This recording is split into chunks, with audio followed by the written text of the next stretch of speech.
Magandang araw! Sa video na ito, tatalakayin natin ang buod ng ika-41 kabanata ng Ibong Adarna na may pamagat na Ang Pagbawi kay Don Juan mula sa mga saknong 1,450 hanggang 1,472.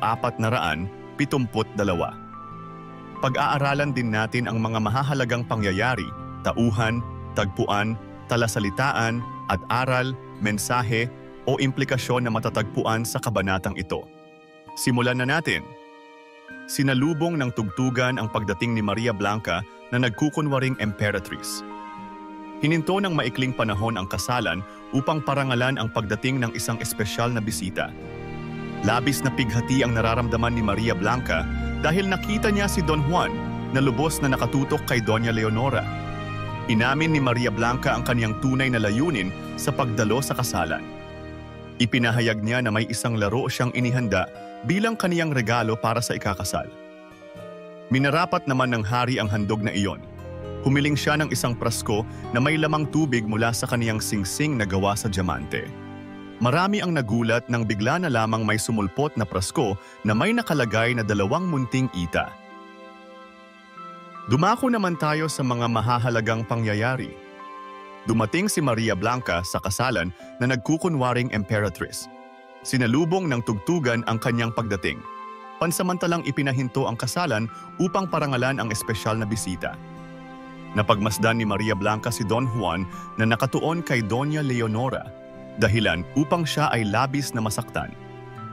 Inamin ni Maria Blanca ang kanyang tunay na pakay, dumalo sa kasalan at magbigay ng laro bilang regalo. Humiling si Maria Blanca ng prasko na may lamang tubig mula sa singsing niyang diamante at nagulat ang lahat nang biglang lumitaw ang prasko na may 2 munting ita sa loob. Mga mahahalagang tauhan. Maria Blanca. Siya ay nagkunwaring emperatrice at dumalo sa kasalan upang ihayag ang kanyang layunin. Ginamit niya ang kapangyarihan ng kanyang singsing upang magbigay ng misteryosong regalo. Don Juan, ang prinsipeng nakalimot ng kanyang pag-ibig kay Maria Blanca. Doña Leonora, ang babaeng pakakasalan ni Don Juan na siyang sanhi ng pighati ni Maria Blanca. Haring Fernando, siya ang hari ng Berbania na minarapat ang handog ni Maria Blanca sa kasalan. Dumako naman tayo sa tagpuan. Ang tagpuan ng kwento ay sa loob ng palasyo kung saan ginaganap ang kasalan ni Don Juan at Doña Leonora. Isang marangyang pagtitipon ang naganap, puno ng musika at marilag na mga bisita. Ngayon naman ay talakayin natin ang mga talasalitaan na ginamit dito.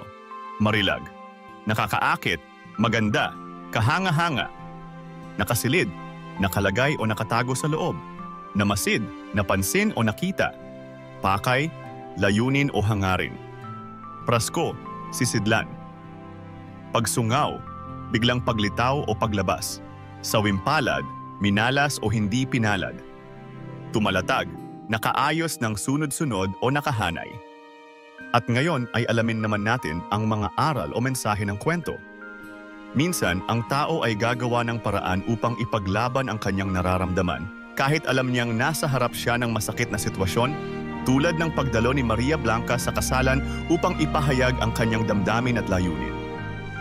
Ang mga desisyon at kilos ng isang tao ay maaaring puno ng simbolismo at hindi laging nauunawaan agad ng iba, tulad ng handog na laro ni Maria Blanca na may mas malalim na kahulugan kaysa sa isang simpleng regalo.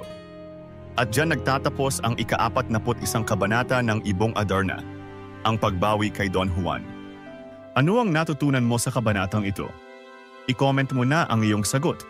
Inaanyayahan ka din namin na i-like, subscribe at i-click ang notification bell para lagi kang updated sa mga susunod naming videos. Hanggang sa muli, maraming salamat sa panonood.